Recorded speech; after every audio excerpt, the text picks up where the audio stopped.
How to add signature in Gmail. Hi everyone, it's Sophia to assist you today without any delay. Let's jump right in. First, open Gmail.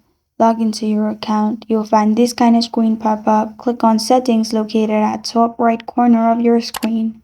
Then click on See All Settings, which is below Quick Settings. After that, you'll find this kind of screen pop up. In general, scroll down till you find Signature. Click on Create New and then add your signature.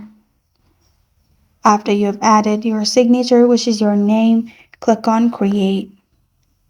After you've done that, you can also insert any pictures for signature on the right side, as you can see, and text color and all the things.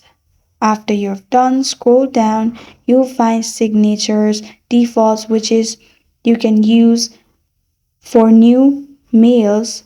You can do no signature or signature also on reply or forward use. After you've done, scroll down to save changes and you're good to go. This is how to add signature in Gmail.